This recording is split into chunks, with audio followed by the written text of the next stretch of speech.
Good afternoon, everyone, and thank you for joining us for the QPM Energy Half-Year Results Investor Webinar. I'm Chloe Hayes, Investor and Media Relations Manager, and today I'm joined by CEO David Wrench.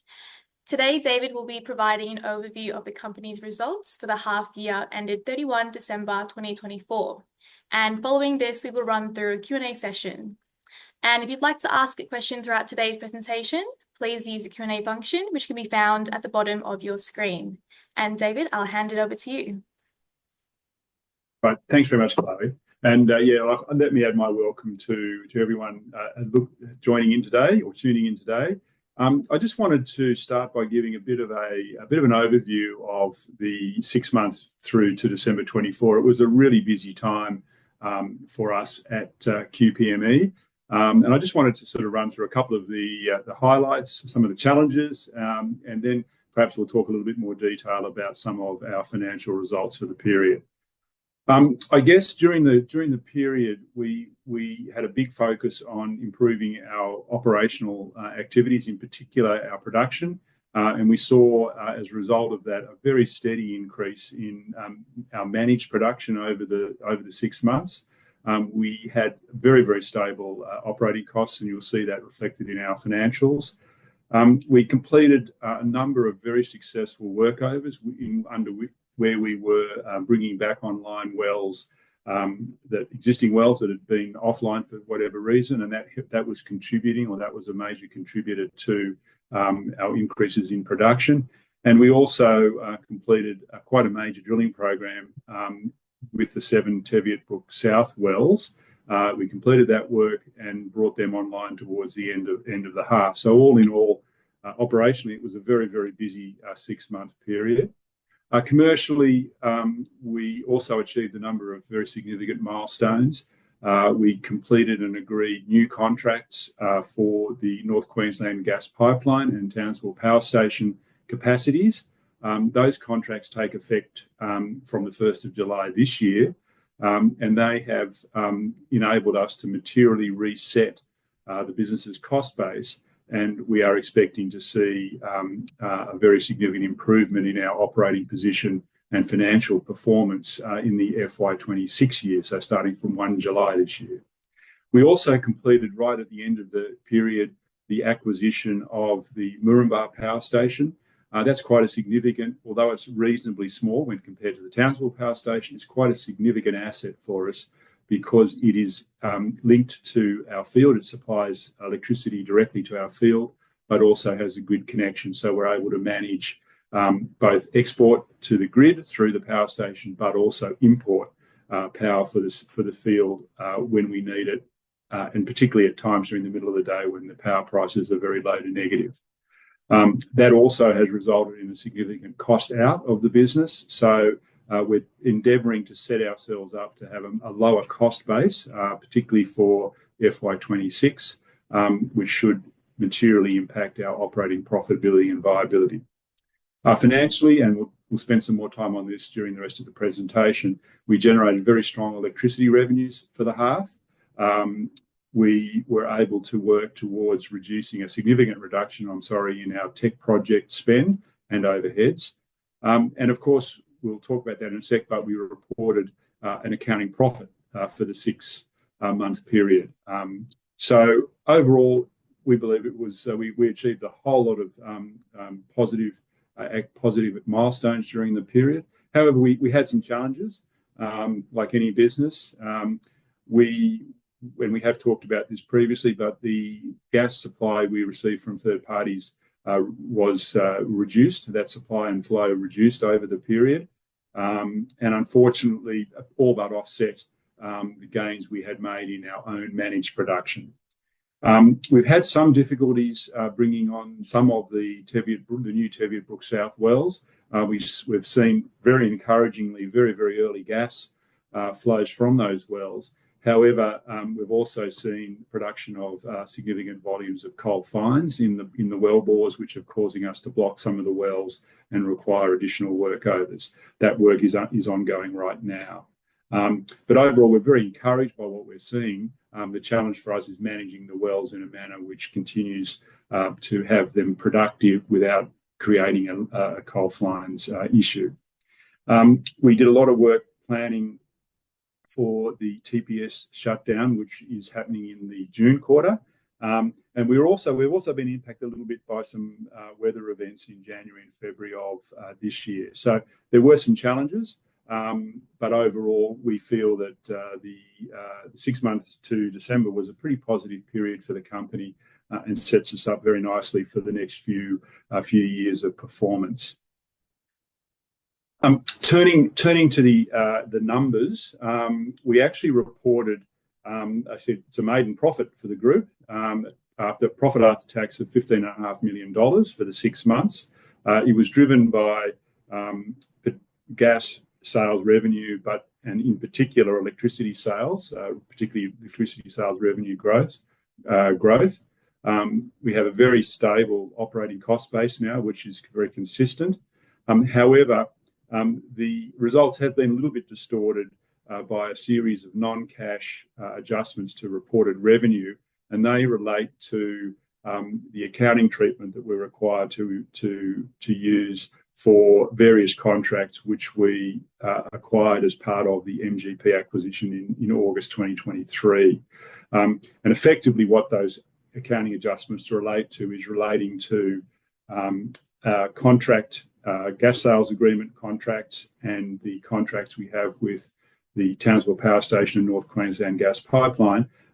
We took a provision against those contracts at the acquisition date, and we're unwinding those provisions over time as we deliver gas or as we work our way through those power station pipeline contracts. We're almost at the end of this period, so we believe that going forward our financial results will be a lot cleaner. But in any event, we have had a pretty good period through the end of December. The other key component is we have been working to reduce our expenditure on the tech project, and we've now managed to we're managing expenditure on the tech project in line with income that we have received from government, both federal and will be receiving from the state government as well. Just breaking our revenues down in more detail. So the grey bars, the grey portion of those bars for each of the relevant 6-month periods represent the non-cash accounting revenue adjustments that I just mentioned. The blue component of the bars are our gas sales and gas compression services revenue, so pretty stable, around about $20 million for each 6 months period. And the green represents the electricity generation revenue. So we had a very strong 6 months to December. We generated about $35.5 million of revenue for that period.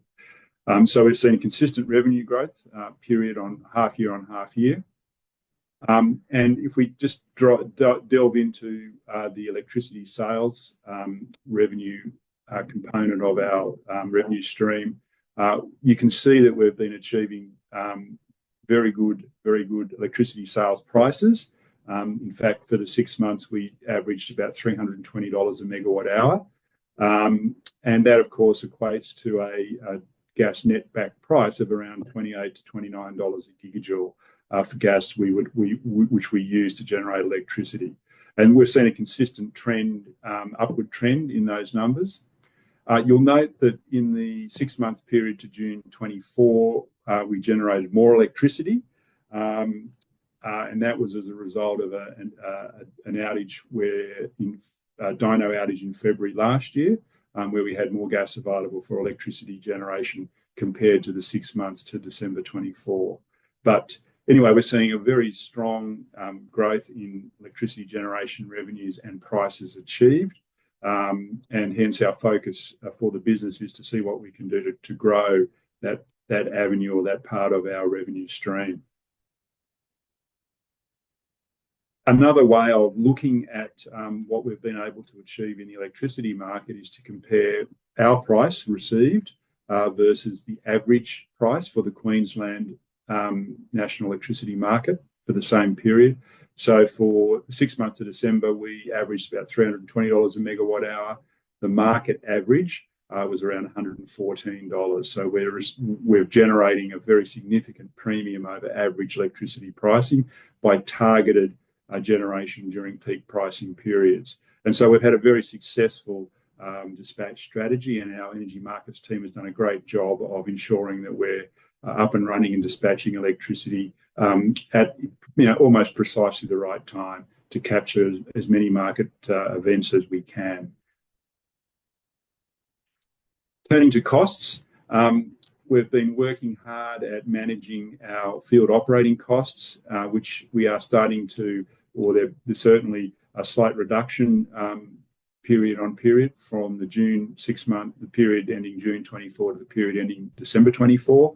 And on a unit cost basis, which is the chart on the bottom there, we're now under $5 a gigajoule ex-field price cost for gas delivered to our customers, Dyno, and also into the compression facility for the North Queensland Gas Pipeline. So we believe we've got a very good cost structure in our business now and very stable. And as we increase production, or as we work to increase production, our unit costs should come down because we have an infrastructure and team in place that can manage substantially greater production rates than we're currently managing.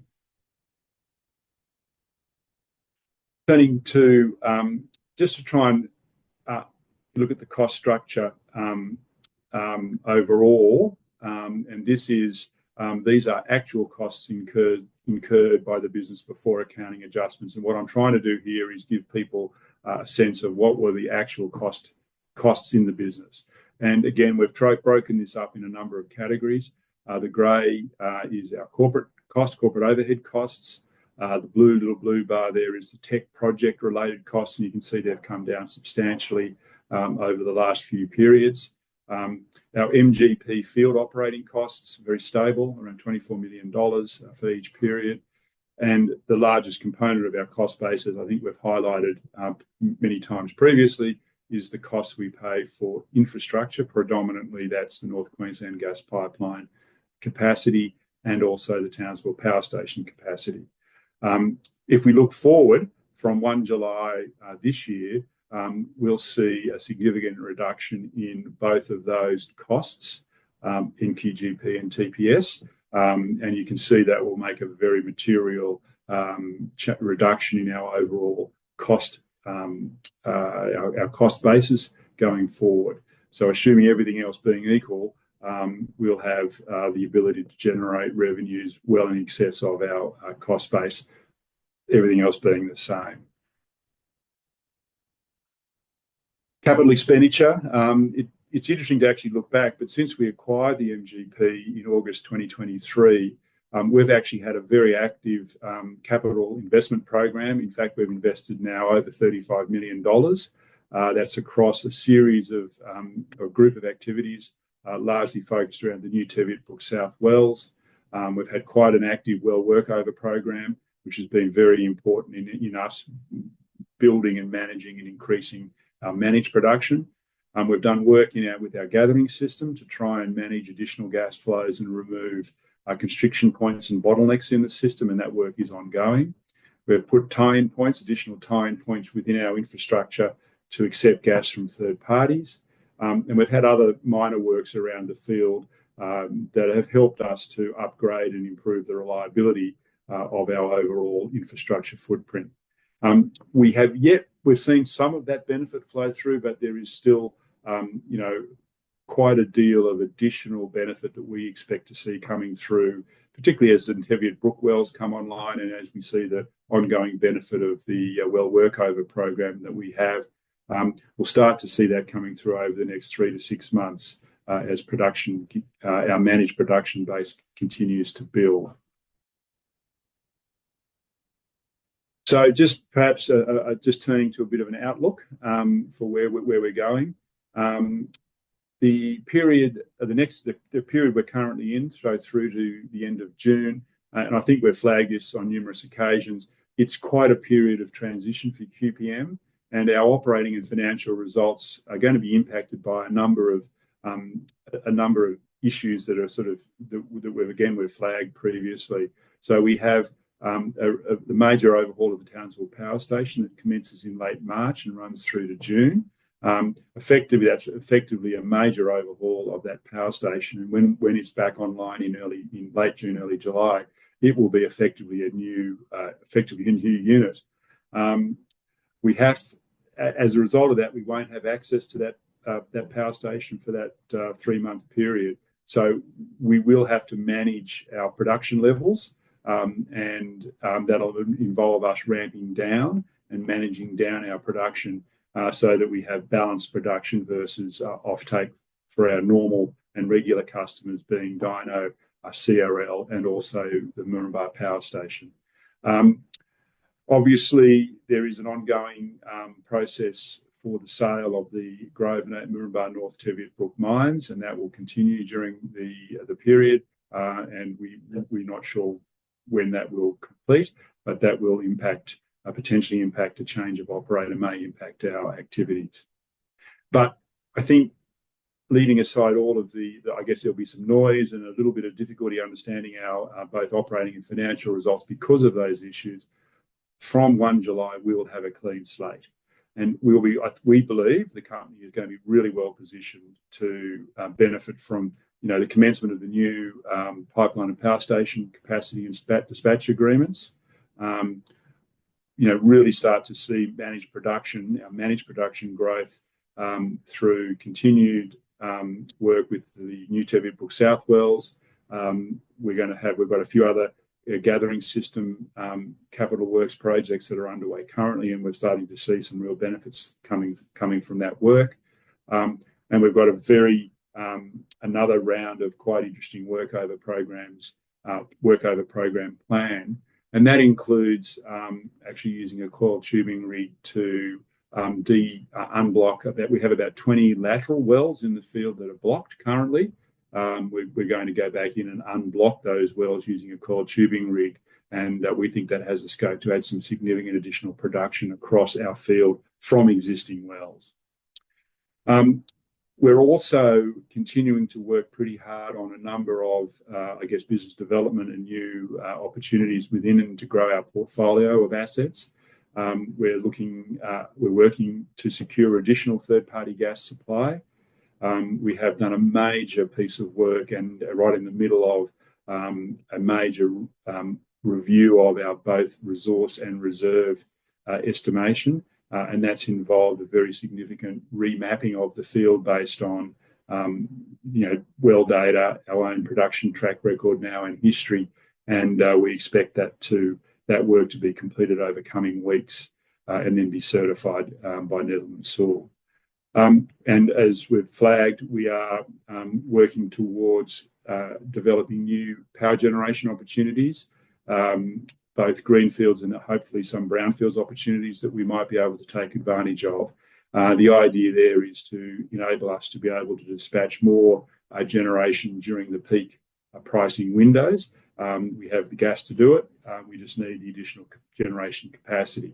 And we know, and you can see it from our results, that strategy will generate very, very solid gas pricing and gas netbacks for the gas that we produce to those power stations or through that toll through those power stations. So that's the program for our team over the next 6 months, and we hope that that's been helpful for those on the call today. And I think that's all I was planning to say from a presentation perspective, but I'd be more than happy to take some questions if there are any. So I will stop sharing my screen. Thanks, David. And yes, we'll now move into some Q&A. And just a reminder for attendees, if you'd like to ask a question, please use the Q&A function, which can be found at the bottom of your screen. So first up, so David, there's been a lot of discussion around gas and its role in supporting the energy transition. How is QPM Energy positioned to take advantage of this? Yeah, look, that's a good question. And I guess, as you've probably seen from our results, electricity revenues is a really key focus for us, and particularly electricity revenues that we're able to generate during the peak times, which are really the transition times. And transition in the sense of going from, particularly in Queensland, from solar dominating the electricity generation dispatch network through to gas, which we are able to use, and into the overnight market. So that's our focus, and for us, it's a core business, and we think it's a great opportunity. And we do have a pretty unique set of assets, both in terms of gas production, supply, and storage capacity, that allow us to be very flexible when we generate electricity to really target those key periods when the market does need support and help to transition at all times. So we think it's really key to our business. Sure. And next question, how is the Mooroomba Power Project progressing, and what makes it attractive as a project? So we're completing final work on a feasibility study for the project. That's effectively almost complete in terms of the capital cost and operating cost estimates. We have lodged an application with Powerlink for a grid connection into their Mooroomba-based transmission network. And so that project is actually starting to move quite quickly. We're looking at all of the approvals that we need to obtain in order to start that project, but we will be releasing more information on where we're at on that project over coming weeks. Great. And next question here on the TPS overhaul. Can you give us an update on how preparations for the TPS overhaul are tracking? Yeah, we understand that they're on track. The overhaul works haven't started yet. We're still operating and dispatching the power station, and we will do so through to the end of until the 28th, 29th of March, and that's when the overhaul is scheduled to start. Our understanding is that it's been all organised, and they've got a big team up there ready to go. So at this stage, we're confident that that work is on track. Great. And another question here, just on the costs. So you mentioned a cost of $4.46 per gigajoule is split between fixed and variable. How much of that is split between fixed and variable, and how much of MGP field costs is split between fixed and variable? Right. Okay. The $4.46 that we look at in terms of the MGP field costs is effectively all of the field costs which relate to the activities of operations of the field, the wells, the infrastructure in the field. That's a fairly fixed cost, and you can see that's been fairly stable over the last 2 6 months periods. So it's pretty much a fixed cost, effectively, or it's almost all fixed cost.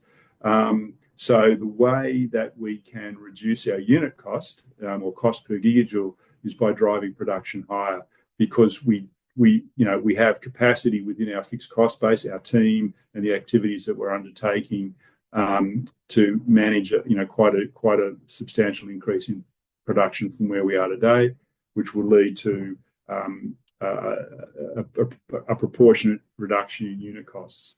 So it's largely fixed, and that's why we're trying to drive production higher, so that we can be even more competitive cost gas supplier on a unit cost basis.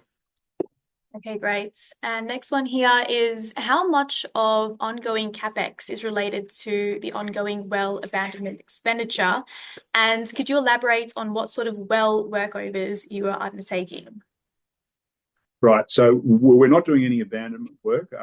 So we're actually going the opposite way. We're trying to bring wells back into production that have been offline or not producing, and that's really what the aim of our workover program is. The type of things we're doing in that workover program are predominantly the major failure of wells in the field has been around a water pump breakage or outage. And typically what we're doing is going in and replacing those pumps and cleaning the well out, cleaning any coal fines or other build up within the wells, and then starting the pumps up again, or replacing the pump, new control system, and restarting those wells. Typically, what we're seeing is that when we do that, and we're successful in getting the well back online, they're coming back online at about the same production rate as they were producing at before they failed. And that's a great outcome for us, because we're increasing the number of producing wells. Our aim is to be, over 130 plus producing wells across the field over the next few months. And by doing that, we have a really stable cohort of wells, or portfolio of wells, that are really not declining. They're just really, if we look after them and keep them running and keep them producing, they're very, very reliable. So the other additional workover activity that we plan to undertake in the current 6 months period will be running coiled tubing, which is as it says, it's a coiled tubing unit that you can run down into the laterals and use that unit to try and clean and flush out the lateral well bore, and we know there are a number that are actually blocked, and we can clean them up. We actually know, we have done some trials in the field from flowing some of these blocked laterals, and we know they actually do flow and contribute quite material incremental production. So we know that if we can successfully clean those blockages out and free those wells up, they will add quite material additional production to the overall portfolio. So they're the two main workover activities that we'll be undertaking over the next 6 months or so. And there's a heap of wells like that across the field that we think we can reinvigorate, if you want to call it that. Okay, perfect. And on that note, what are some other things that investors should be keeping an eye out in terms of news flow over the next 3 to 6 months?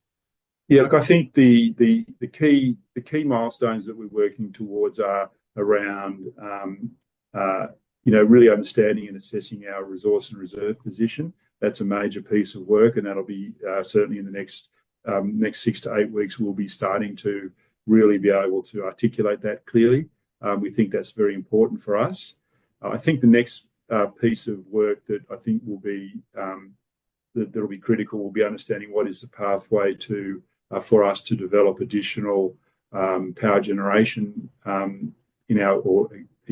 increase our size and scale of our power generation portfolio. How do we do that? What's the best pathway to do that? And how does that affect the group or impact the group's revenue and profitability going forward? So they're the two main areas that I think we'll be focusing on over the next few months to try and ideally we'll have an increased resource base. If we have an increased resource base, we need to then think about how do we increase our ability to monetize that resource in a timely manner. Okay, great. And just conscious of time, so that's all we have time for today. If we didn't get to your question, please feel free to reach out using the contact details listed at the bottom of our ASX announcements. Thank you all again for joining us, and we look forward to hosting you again in the future. Thanks very much.